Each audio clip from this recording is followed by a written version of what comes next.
அபி, ராகவ், அனு, ஆகாஷ் எல்லாருமே வந்து மறுவீடு முடிஞ்சு வீட்டுக்கு போகிறோன்னு சொல்லிட்டு கிளம்புறாங்க. அப்போ வந்து அபியோட அம்மாவுக்கு தெரிய வருது, இந்த மாதிரி அபி வந்து சந்தோஷமாக இல்லை அவங்க வீட்டுக்காரர் கூட அப்படின்னு சொல்லிட்டு தெரிய வருது.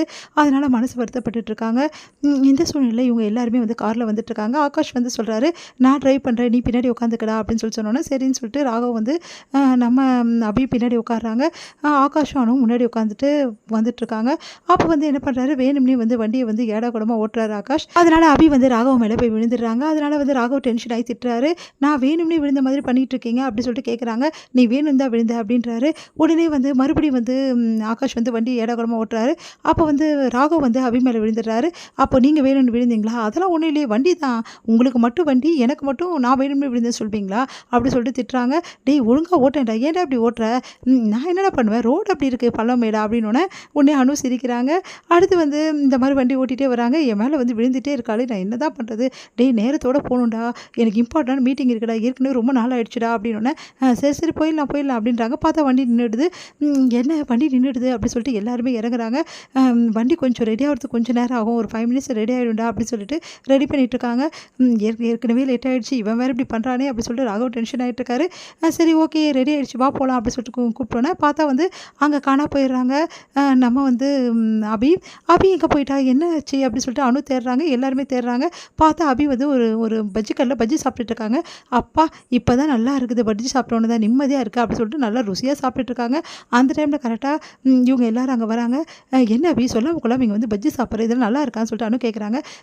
என்ன அனு இப்படி பண்ணுற, எனக்கு ரொம்ப பசி எடுத்துச்சு, நான் என்ன பண்ணுறது, அதான் பஜ்ஜி கடையை பார்த்தோன்னே பஜ்ஜி சாப்பிட்டேன், என்னால் பஜ்ஜி சாப்பிட முடியாமல் இருக்க முடியாது, உனக்கு தெரியும்ல அப்படின்னோடனே சரி நீயும் சாப்பிட்டு அப்படின்னு சொல்லிட்டு எல்லாருக்கும் வாங்கி கொடுக்குறாங்க.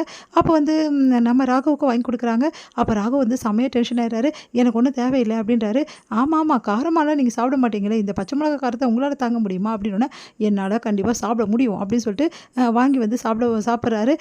எனக்கு தெரியும் இப்படி தான் சொல்லுவீங்க, நான் அதுக்கு தான் இந்த ஐடியா பண்ணேன் அப்படின்னோடனே பார்த்து முறைக்கிறாரு. அடுத்து எல்லோரும் சாப்பிட்டு முடிச்சிடறாங்க. ஆகாஷ் அனுவும் சரி நாங்கள் காரில் போய் வெயிட் பண்ணுறோம், நீங்கள் வாங்கன்னு சொல்லிட்டு போயிடுறாங்க.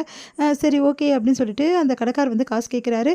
அப்போ வந்து என்ன பண்ணுறாங்க, அப்படி வந்து சரி என் வீட்டுக்காரர் இருக்கும்போது நான் கொடுக்கலாமா, புருஷன் தானே எப்போவுமே காசு கொடுக்கணும், பொண்டாட்டியா கொடுப்பா, பஜ்ஜி தின்ன வரும்போது உனக்கு தெரியல காசு இருக்கா இல்லையான்னு சொல்லிட்டு, எப்படி நீங்கள் வந்துடுவீங்க எனக்கு தெரியும் பாஸ் அப்படின்னு சொன்னோன்னே அப்படியே பார்த்து முறைக்கிறாராகும்.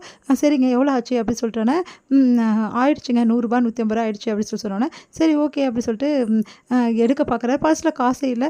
என்ன காசே இல்லை பர்ஸில், சரி ஓகே கார்டு இருக்குது ஸ்வைப் பண்ணிக்கங்க அப்படின்னா, இல்லைப்பா ஸ்வைப்பிங் மிஷின் என்கிட்ட கிடையாது அப்படின்னு சொல்கிறாரு. சரி ஓகே நீங்கள் வந்து ஆன்லைனில் அனுப்பிச்சிடுறேன், அது ஒன்றும் ப்ராப்ளம் இல்லை அப்படின்னு சொல்லிட்டு ஆன்லைன் பேமெண்ட் இல்லையா சொல்லிட்டு பார்க்குறாரு. பார்த்தா அதுவும் இல்லை. கடை வச்சு நடத்துகிறீங்க, இதெல்லாம் வச்சுக்க மாட்டிங்களா, இப்போல்லாம் எல்லா ட்ரான்சாக்ஷனும் ஆன்லைனில் தான் பண்ணுறாங்க, நீங்கள் என்ன இப்படி பண்ணுறீங்க அப்படின்னு சொல்லிட்டு ராகவ் வந்து கேட்குறாரு. என்னப்பா பண்ணுறது, எனக்கும் வச்சு காசு தான், அதெல்லாம் எங்கப்பா கற்றுக்கினேன், அதனால தான் இப்படி போட்டுட்ருக்கேன், ரோட்டு கடையில் என்னப்பா காசை கொடுத்துட்டு போப்பா அப்படின்னோடனே காசு என்கிட்ட இல்லைங்க அப்படின்றாங்க. என்னப்பா நீ இப்படி சொல்கிற காசு இல்லைன்னு, எனக்கு இதான்ப்பா பொழப்பு அப்படின்றாரு.